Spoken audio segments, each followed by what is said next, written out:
Yes, okay, distinguished ladies and gentlemen, I don't think that technology should hold us hostage. Most professors of the type of Professor Abubakar Momoh don't even need any written text to give a lecture.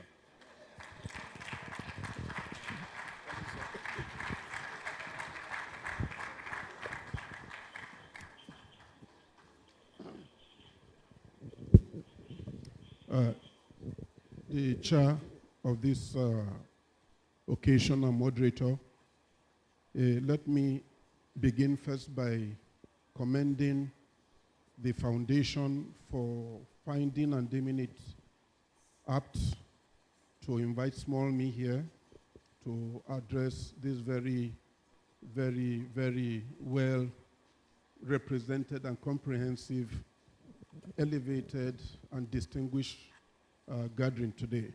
I'd like to also acknowledge, like previous speakers, the matriarch of the Braithwaite family, Dr. Mrs. Braithwaite, and her children, and the extended family of the Braithwaite, and those members of board and trustees of the foundation. And I urge you to keep up this project, believe that it is part of engaging in a conversation that will take us to where we require to be. Like Professor Tommy said, my view of what is happening today is that we are in huge ideational deficit. It's the huge ideational deficit in this country that has made it impossible, therefore, for us to see in what direction and the kind of roadmap we need to begin to chart for this country in order to move forward. There is huge ideational deficit in this country. There is no dialogue taking place. What we have is a monologue. And then political correctness has overwhelmed the polity. And everybody has been silenced into quietism. And we believe that it is through brickmanship and maneuvering and all that that we can take this country to where it should be. So, to my mind, this is an important discussion. It is useful, it's imperative, it is necessary, and it should begin the kind of debate, national discussion that must take us there. Because I believe that unless there's clash of ideas with the superior ideas now informing and enriching governance and policy science, we are not going to have it right. I do not believe that making a point and overbeating a point again and again will make the wrong to be right, or we right the wrongs. It will not.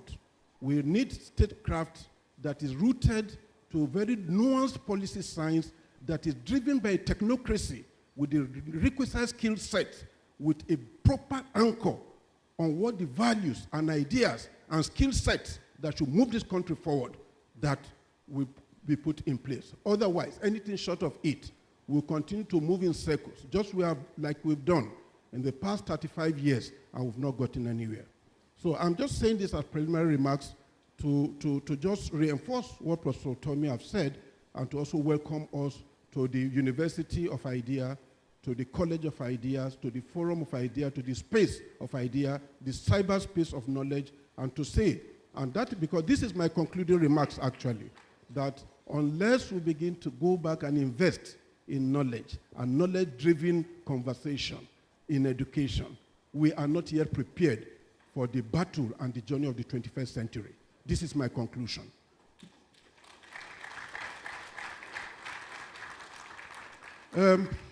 Unfortunately, we cannot project.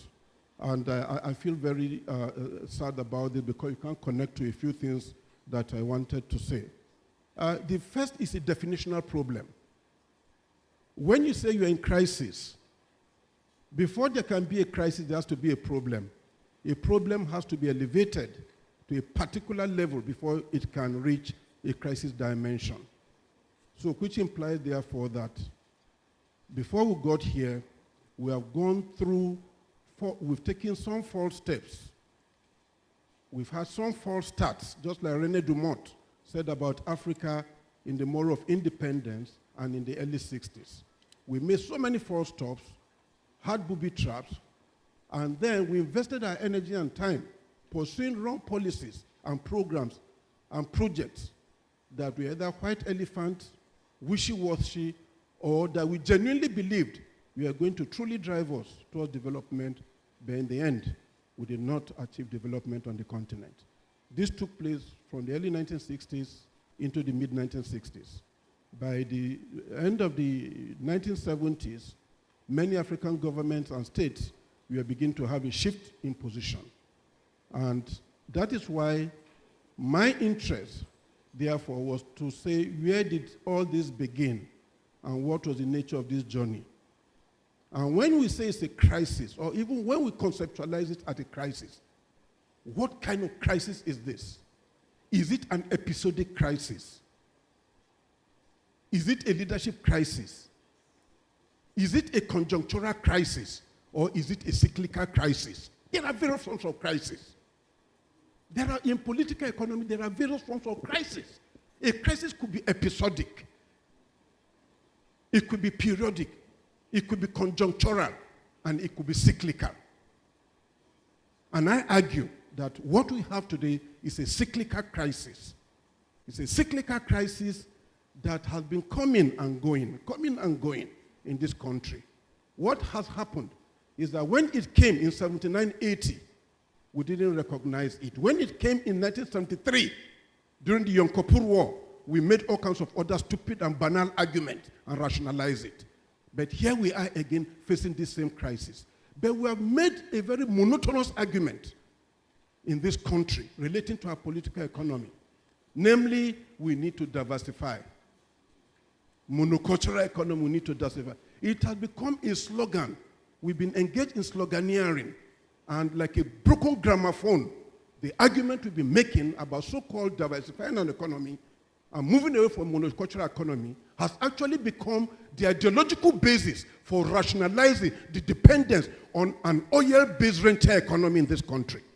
And the intellectual elite for this have always understood how they could manipulate the press, manipulate the cabal that control the state, manipulate the international system, and above all, manipulate all popular forces and social movements in this country to fall into that trap. It's a trap that the ruling elite, the political elite, and as I come to say, we don't have a political class in this country today. I say that with all due respect. We don't have a political class in Nigeria. What we have is a political elite. And there's a difference between a political class and a political elite. A political class is a very organized, ideationally driven, disciplined, coherent, patriotic, nationalistic class that knows its onions. This is the class we put people like Obafemi Awolowo, who never went to social events, was always in his study, like a professor of economics. Wrote all his books by himself, not written by anybody. Today you have to get people to write books for you and launch and all that. This is the kind of class we are facing today. They are bereft of ideas. They cannot even think. They can't think. So where are the ideas that will drive their project when others are doing the thinking for them? And even those who are doing the thinking for them are semi-certificated and half-baked. So what kinds of ideas will come out from them? So my argument, therefore, is to say that we need to understand this crisis in a cyclical form, because we are running a perverted political economy, which was bequeathed to us by the colonial masters and which we have continued to run in the same way. It's an extroverted economy, it's perverted, there's a disconnect, is that okay, between production and consumption, in which key sectors that we need to develop and create that organic linkages that will power us further are not being in any way driven forward. That is why, for example, in 1960, Nigeria's GDP was 4 times more than that of Singapore and in fact South Korea. But what happened 30 years down the line, or indeed 45 years down the line, when South Korea, which has one single mineral resource, has joined the 20 biggest economy in the world? Who will tell me the secret? Simple. Investment in education and knowledge production. Investment in education and knowledge production. Nothing else. Nothing else. And where do we stand in that? I'll come to that and how we got into that. Now, the origins of the crisis for me began in 1980. And what happened in 1980? 2 world leaders took over power. Margaret Thatcher in the United States of America, Ronald Reagan in the United States of America, giving birth to Reaganomics, and Margaret Thatcher giving rise to Thatcherite economic policies. And by this time too, two contending ideological economic blueprints came out of the global system. The one was the Willy Brandt report that defined the contours about how the world should move, and the other was the Berg report. And what now won, became triumphant as a global ideology and global position, was that by Berg, which was reinforced by what was called the Washington Consensus. I don't have time. I could have gone into the politics of pre-Washington, Washington, and post-Washington Consensus. And every person who studied economics, beginning from 1975 onwards, will tell you that they were all taught Washington Consensus economics beginning from 1974-75. Ask them, including Professor Tommy, Milton Friedman, and all of them, and all that of the Chicago School of Economics, the monetarists who took over the economic system in the world. And monetarism became the ruling ideology and dominated international financial institutions and international financial cartels of the world. Since then, what came out of it? There was only one way you could go. African countries dropped that tag and ideology of so-called mixed economy and developmentalism. It cannot work for you. The only way to go is to open up your economy. This was what put Shehu Shagari under pressure, among many other factors, including Alaja, Abeokuta, Ajaokuta, and Abuja, the 3 A's that ran down Nigeria. Lack of physical discipline, contractocracy, and the spineless and shameless and indefensible corruption that was elevated to statecraft in a superlative degree by under Shehu Shagari. And we must not lose sight of that. It happened. And what came out of it? They started talking about austerity measures. All you needed under Shagari at that time was to be a girlfriend to one minister, work to CBN in Tinubu Square, bring out Form M and sell it to somebody who become a multimillionaire automatically. It happened. You're all here. And then what happened? All those people who were beneficiaries of the system, now you're the ones who turn around, pillaring the system and joining in the crusade that something was wrong with the system. Part of the problem we have are popular forces in this society today is that when there is this chorus about how to move forward and how to drag this country forward, everybody joins the chorus. And we are so blind to the strands and views and interests and vultures and parasites who were part of the beneficiaries of the system and who are now queuing up and joining in the crusade against that same system. We are here. We are blind to those differentiations. And I'm saying it's too bad. And it is one of the bane of popular forces and social movements, progressive social movements in this country today. In America, they say, no, we are the 99%. We must differentiate between mainstream and Wall Street. You are part of Wall Street. Don't join us. We are the 99%. But here, we have an undifferentiated group that is taking over, and everybody in harmony, we all join. Because it is convenient and it is politically correct to so do. So all of this took place, and of course, Shagari introduced the so-called austerity and all that, and bite tightening and all that, after they've chopped all the money. And then what was to come from that? They began to hit key social sectors. When, there was military takeover in 93 December, and then 1984.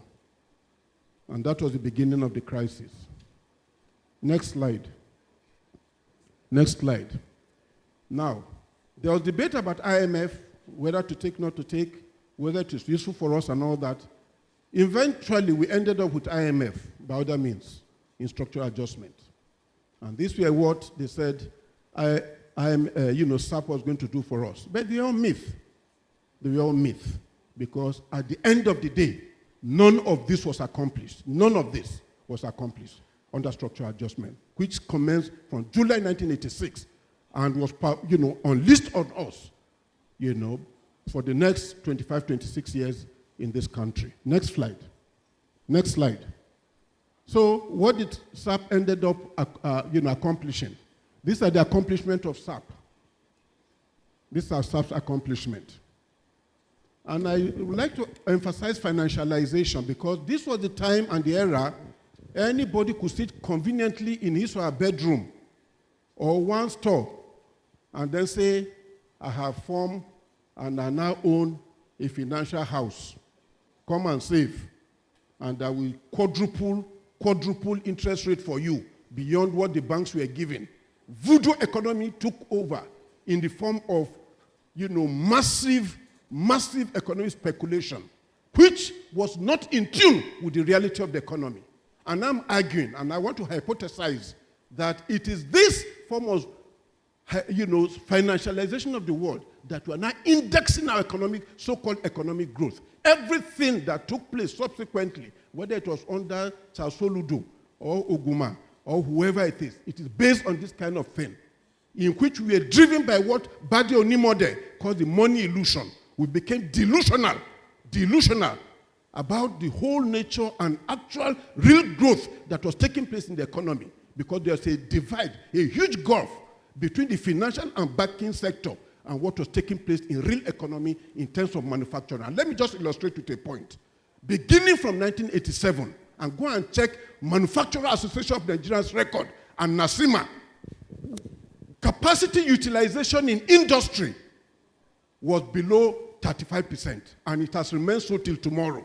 And I ask anybody to challenge me, even if you have economists from the moon, come and challenge me on this point. Come and challenge me. Capacity utilization since 1986, when structural adjustment was introduced, has been below 35%, and I want anybody to bring out the statistic to controvert me, and I apologize. So what are we talking about?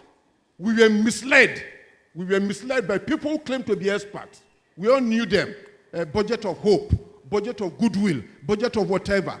Jaundice analysis on NTA and all the media houses and so on, misleading Nigerians. Every budget they thought was going to rectify every problem further deepened the crisis. And what came out of that?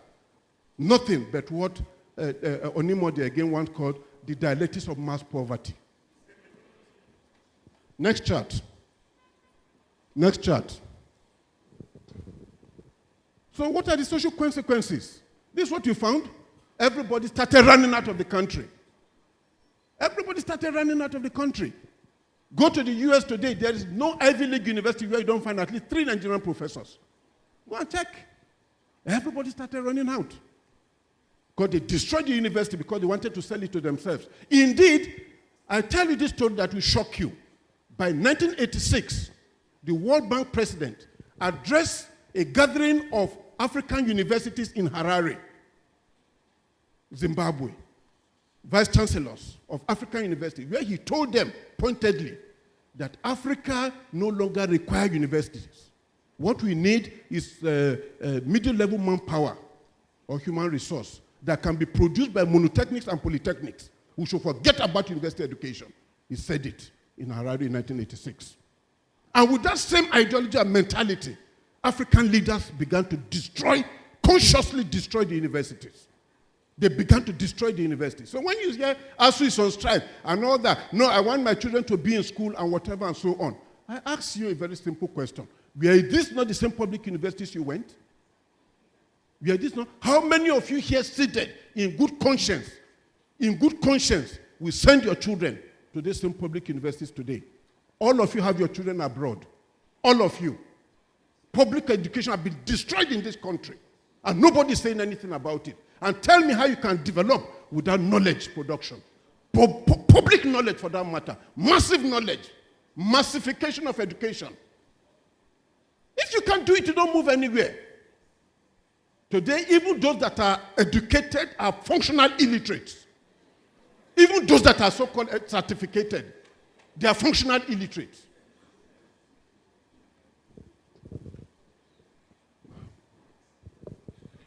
So, what happened? Under structural adjustment, we were busy subsidizing all the so-called people that we bring in spare parts, what not to develop and so on.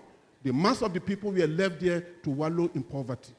That was what happened under structural adjustment, which repeatedly, beginning from 1988, every May of every year, there was always an anti-SAP demonstration in this country. And we all know about this. Next slide. And what did the World Bank now say?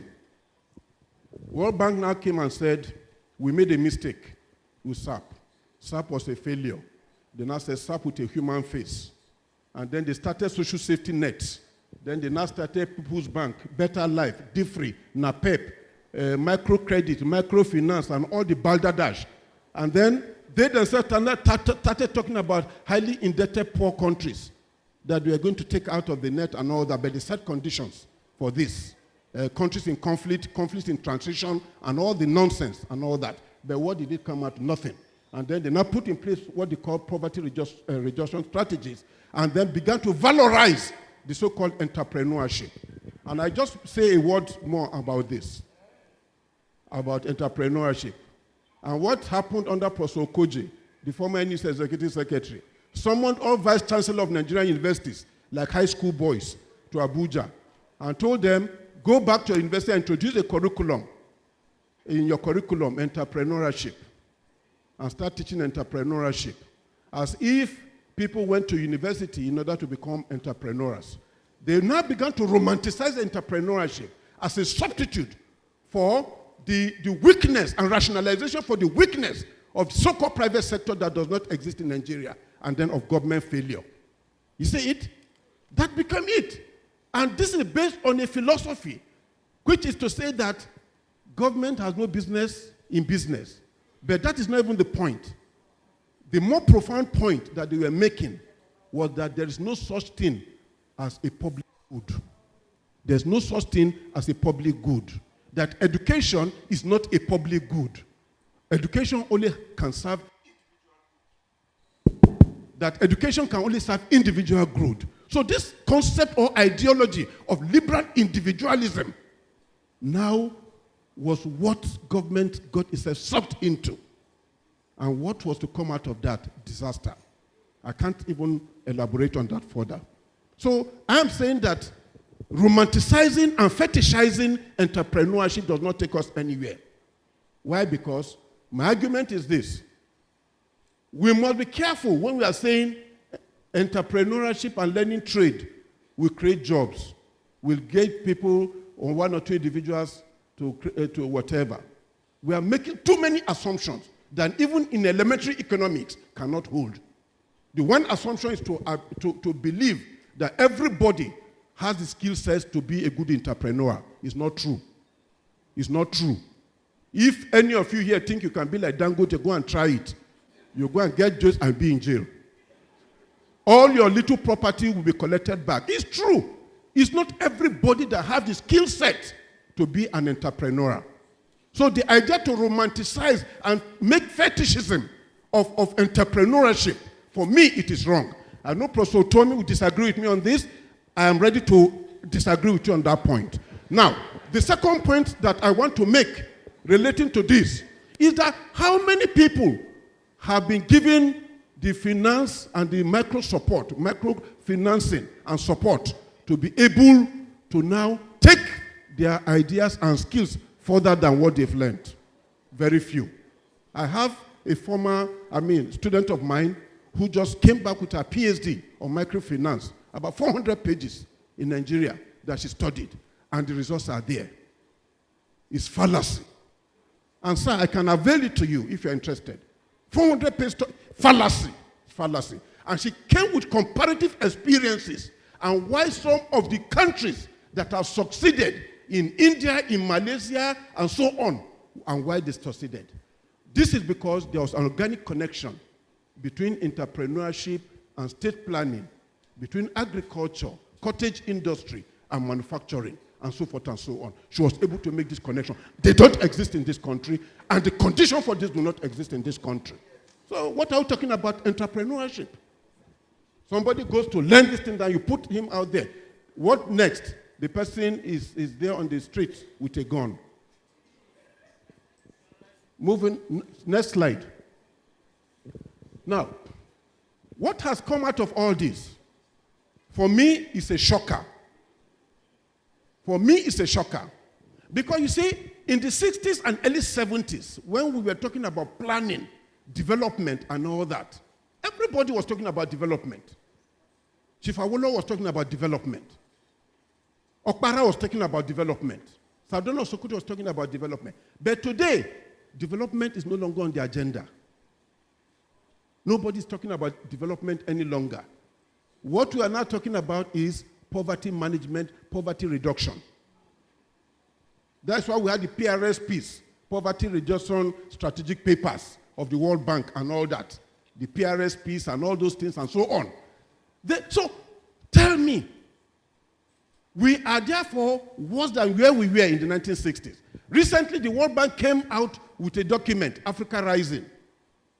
You know, Africa Rising. Before it, there was an earlier document they came out with. Can Africa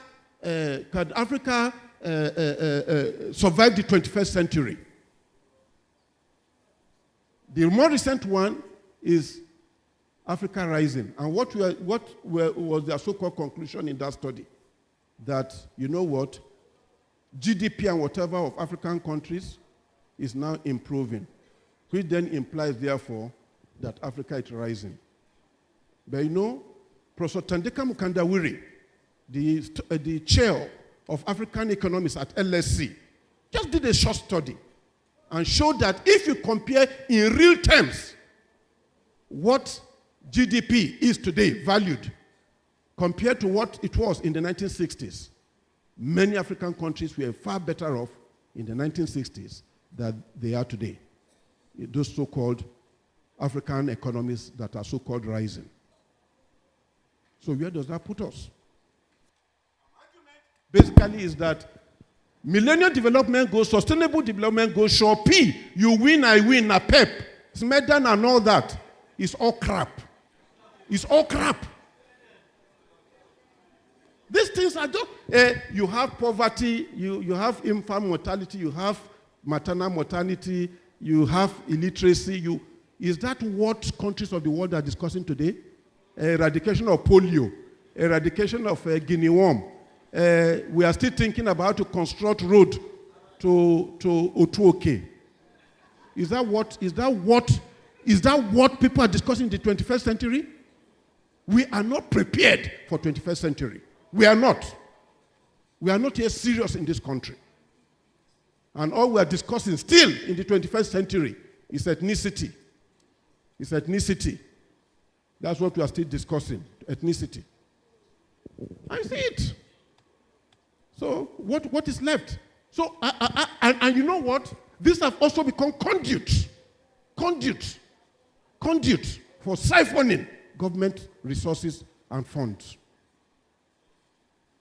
Things that are meant to empower the vulnerable, women, young graduates, and so on, in the society have actually become conduit for state officials to siphon money and all that for themselves.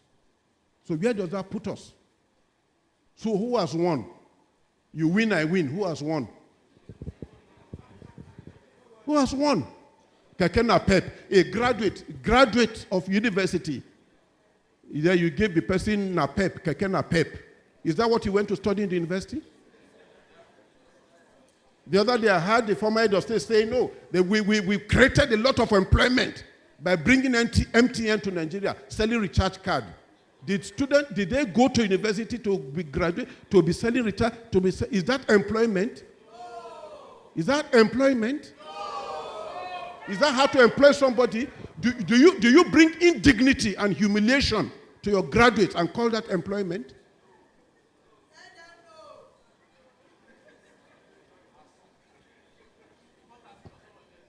Next slide. So these are the issues for me that have actually been the point. Now, there's this illusion that open your economy, that's how foreign direct investment will come in. It's just like what African heads of states were doing under NEPAD, and they were going to the G7.5 in Canada, going to beg them. And you know what? Gaddafi said to them, don't go there and humiliate yourself, Thabo Mbeki. Come, this money you are going to request, about 65 billion US dollars, Muammar Gaddafi, will give it to you. You don't need to go to Canada to go and meet G7 and you have to ask for it. How much of foreign direct investment in true sense has come in? Look at the huge capital flight that is taking place in this. I just use one to illustrate. Look at MTN. And I'm sorry I'm mentioning names of companies. Look at MTN. You all know the story. MTN came to this country, went to First Bank, took a loan, and then they tied that, their whatever was approved. And then the next thing, where a SIM card was selling for about 5 rand in South Africa then, which was not up to $2, they were selling it $100 for us here at that time because it was 15,000 naira. By 2001, MTN SIM card was $100 US. Are you with me? They recoup and all that and so on. So what happened therefore was, through profiteering, legislated, legalized, sustained, and sanctioned by the state, MTN was able to create a capital base in Nigeria. Now, somebody will come and tell me some funny stories tomorrow that MTN is part of FDI, foreign direct investment, when they didn't bring a needle into this country. Many of these guys who come in here are nothing but portfolio investors, and that is why it is very easy for them to run away. And look at how they crashed your stock market that collapsed. The untold part of the story was that when these people began to speculate on the stock market, just like George Soros, a lot of them just withdrew their money and left the shores of the country. One important lesson to learn from that, if you are actually a patriotic or a national bourgeoisie, is to say that if you believe and you're obsessed with the fact that it is a foreigner that will develop your country, you have another thinking to make. Anybody who believes that it is foreigners that will make this country to develop, then we have another thinking to make. Because go and check the era in which there was seeming development in this country by merchant capital, beginning from about 1945, when some seeming industrialization started in this country and all that.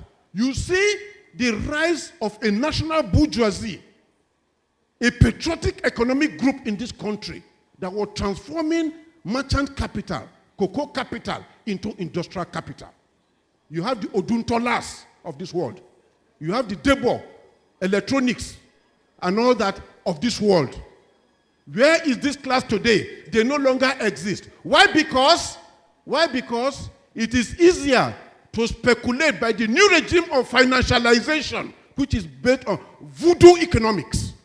New regime of financialization, which just allow you, just have a friend in CBN. And then let them just speculate on the currency. And then say, we are selling next week at 400. And then they give it to you. You just wait, stand by. And then you have your outlet. You smile to the bank. You've made over 500 million in one day. Tell me any manufacturer who can make that kind of money in one day in this country. The conditions for manufacture and manufacturing is no longer there. The environment is no longer there. And therefore, nobody is attracted to go into manufacturing. Look at the interest rate alone at 12% and all that. And banks prefer to give those people who need short-term loans to go and trade and do contract and speculate on the currency than to give you who want to truly invest it in industry and so on. That has been the story of Nigeria since 1986. And let us not delude ourselves about this. It has not changed. It has not changed. It has nothing to do with any particular regime. It has something to do with the ideology and the direction of the economy, which has not changed in any form, even till this moment. It has not changed even till this moment, because the cabal is still entrenched. The ideology is still entrenched. They are still entrenched. It has not changed. It has not changed. And how can you grow an economy in this way? Obama had to come and rescue industries in Michigan and all that. General Electric, all of this group, they had to bring interest rate down in the US. Interest rate was at 0.5. It went that low in order to rescue many industries because they knew the jobs of many workers was on the line and they had lost so many jobs. Why are we not thinking this direction? Instead, we are saying, people, fend for yourself. Go and be an entrepreneur. Next slide. And so, look at the social dimension of the crisis. Look at it. But let me just emphasize on this poverty inequality discourse, because Professor Tommy made a very important point about it. Poverty levels, Gini coefficient in this country is alarming. You can't even talk about it. But let me even tell you what is more alarming. What is more alarming is the sharp inequalities in this country today. Structural, horizontal, and vertical. Structural, horizontal, and vertical inequalities. Sharp. Very, very extremely sharp in this country. Somebody you knew yesterday who was nobody. Just get to government tomorrow. The person already has 4 houses in Maitama. Look at that. You're just somebody you knew yesterday by virtue of being whatever to anybody, senator or whatever, special advisor to whoever, just moving to Abuja or anything. Even at the state level, local government level, you see it. And nobody cares. Why? Because the person on the sideline is also an aspiring bourgeoisie. He's just waiting to see his opportunity. Go and lobby Mr. A, go and lobby Mr. B, go and lobby Mr. C, so that you too can go and take your share.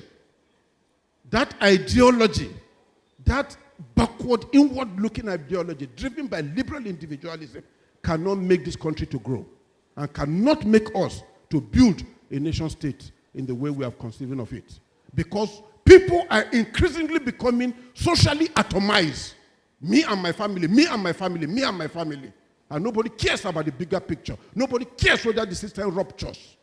Let me just steal enough to send my child to Harvard or Princeton or UCLA or Stanford or Wisconsin-Madison or wherever. That's all. Let me steal enough. A director in a ministry that does not earn 500, thousand in a month has his child in Princeton. Do you know how much, university, what tuition is in Princeton? And nobody's interested. Lifestyle audit, nobody's interested in that. Somebody came yesterday, we knew when he graduated. Is that okay? I taught in the university for almost 15 years before he even graduated from ABU. He became a senator. He has a Bentley, he has a Lamborghini, he has everything. He drives a scooter that was bought over $100,000. Nobody's doing lifestyle audit and a check on that person. Rather, we are celebrating them in these very banal and vain so-called soft magazines. We are celebrating them, and everybody is an aspiring class. Hinduism has been elevated to statecraft in the country.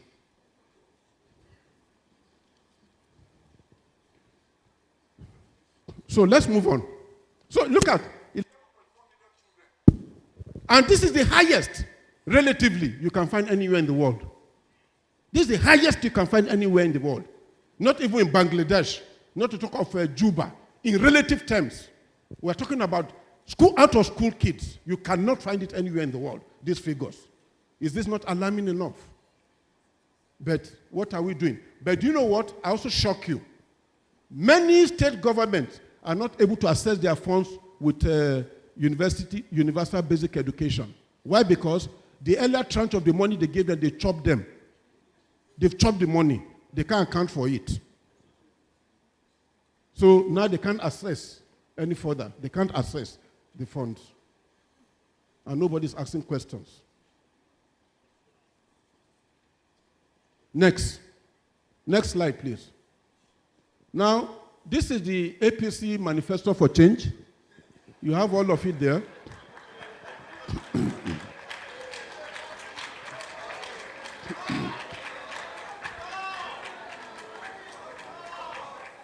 So, You have everything that is there. And then, this is the APC one. Then go on to the next slide, please. This is Buhari's own manifesto. Is that okay? So this is Buhari's own. But you see, for me, there are fundamental questions. And by the admittance of Mr. President yesterday at the ministerial retreat he's having with the ministers, we have not really found an occasion and a forum to define our priorities, strategize on them, create organic linkages, find the cognate departments and units and MDEs that will service this and drive this, and above all, be on the same template as ministers to know who will have a buy-in and who will have a support role. Very honest admittance.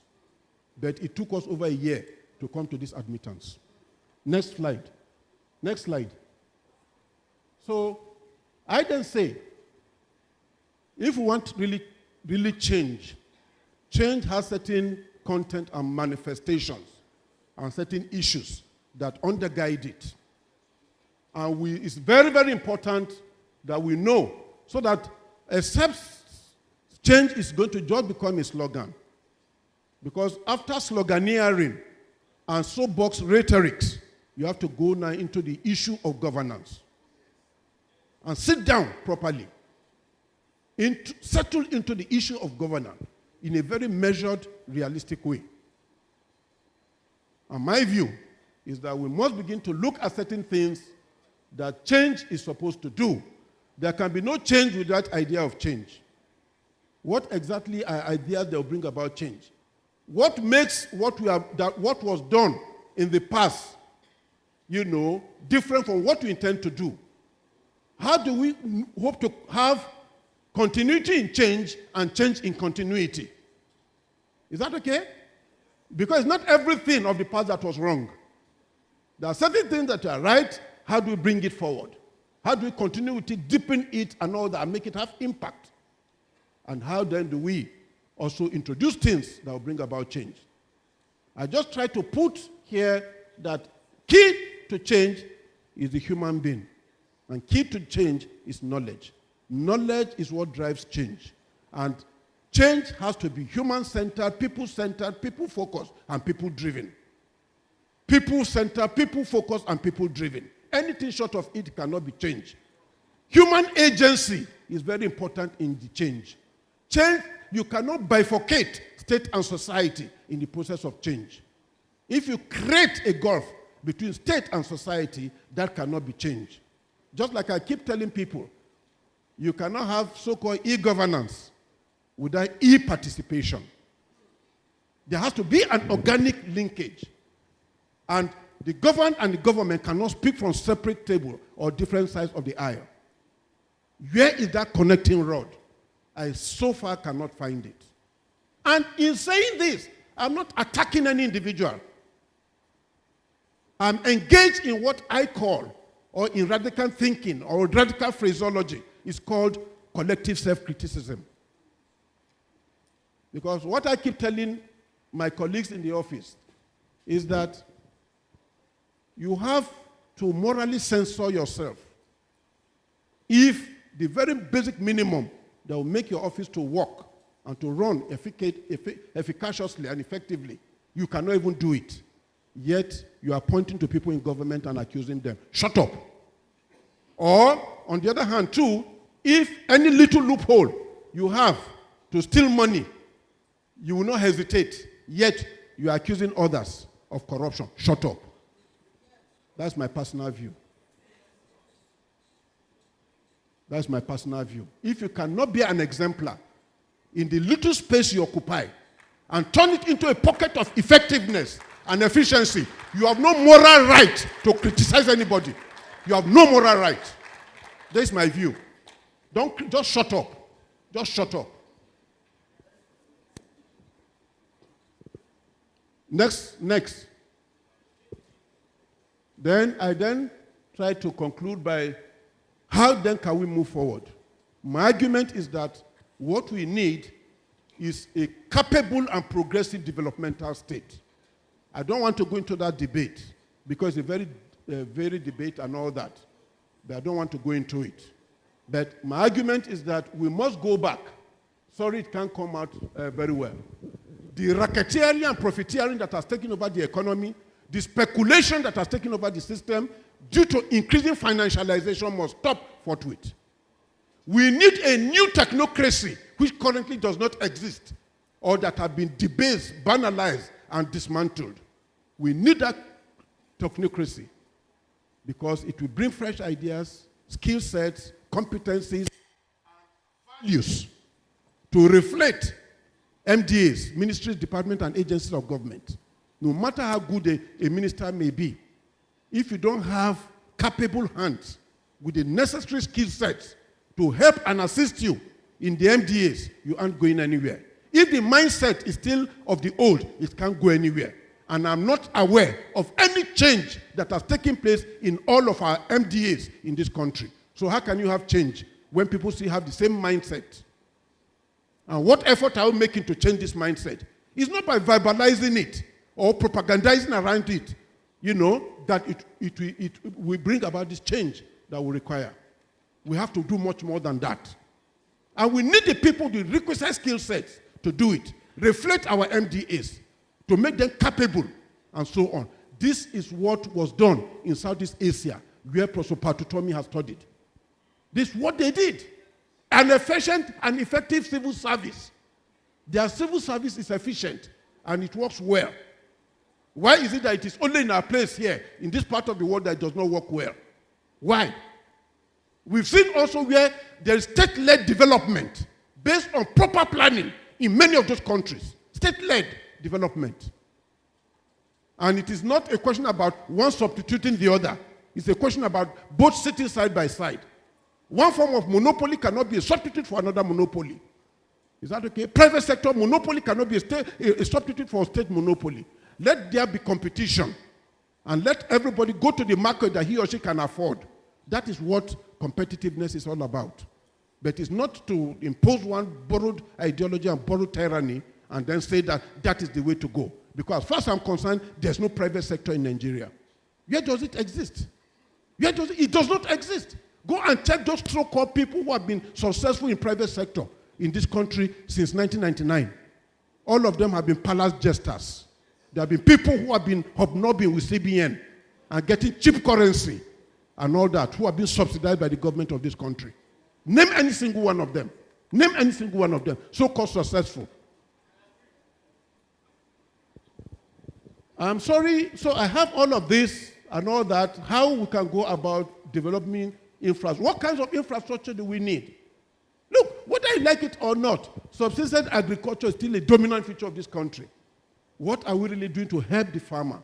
Everywhere in the world, even banana republics on this continent, they subsidize farmers. How can you improve the acreages of subsistence farmers? Give them the necessary knowledge that they require to improve on their tools, their competencies, and manage their produce very well.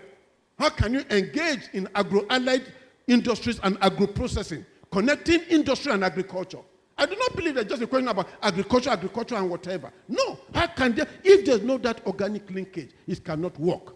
Because whether you like it or not, we are still a country of the South, and the rules of WTO still put us down. And there's no way also you can have a viral economy that is not protected. There's no way. It can't work because they can't stand international competitiveness. And there are all kinds of phytohealth issues that countries of the North are raising with your produce, beginning with flowers from Kenya and so on. Is that okay? So if you are living this illusion that the new world of opening up and all that and so on is actually giving you space, it is not. It's actually contriving that space. And you must contest that within WTO. What effort are we making? In April 1994, our Minister of Finance and Governor of Central Bank there, Michael Ani and Oguma, they went to Marrakesh and signed onto WTO without even reading the book. Is that not what happened? They didn't even read it. They signed on. They only came back and began to hold their heads. But many countries were cautious, including China. They were cautious in hooking onto WTO. Today, WTO is both the accused and the judge in its own case. And it will punish you whether you appear or you don't appear. How many of us are aware of these rules in the international economic system today? The rules of WTO are even more pernicious than those of IMF today. But is there a forum for us to discuss these issues today? It does not exist. And we think everything is okay. How many times has NAFTA and the US paid a fine to the EU for violating rules and so on? How many times? Is that okay? When America will be going to WTO meetings with over 300 experts, including people like Paul Krugman and so on, all the Nobel laureates from Chicago and Stanford and so on in economics, in Princeton. Go with all of them. Nigeria will be sending an ambassador to go and represent them. Please, final chat, please, final chat. Go on, please. My last word is this. In 1903, W.B. Du Bois became the first African to ever obtain a PhD from Harvard University in history. Du Bois wrote a book, actually it's a pamphlet, titled The Souls of the Black Folks. That is the title of the pamphlet, where he talked about double consciousness of the Negro. Du Bois said, the struggles of the 20th century is going to be waged along the color line. I'm standing here today and calling your attention to the fact that the struggle of the 21st century is going to be waged along the lines of knowledge and knowledge production. If you therefore do not invest in research and education, public education, create your own triangular relationship like you have in Durham, in North Carolina, create your own Silicon Valley that becomes like a marker for all the Ivy League universities that are there, and get private sector to invest, get people to do R&D locally in this country, and invest massively in knowledge that will power economy, knowledge that will power society, knowledge that will drive us forward. Just like the Japanese did under the late Emperor Hirohito, where the government and business ensured that over 1,000 research institutes were sustained in Japan, and that led to the so-called Japanese miracles of the late 50s and 60s. If we do not go that route, we end up having nothing to do but to keep on talking about ethnicity, marginalization, religion, and Boko Haram, and all that. Thank you very much.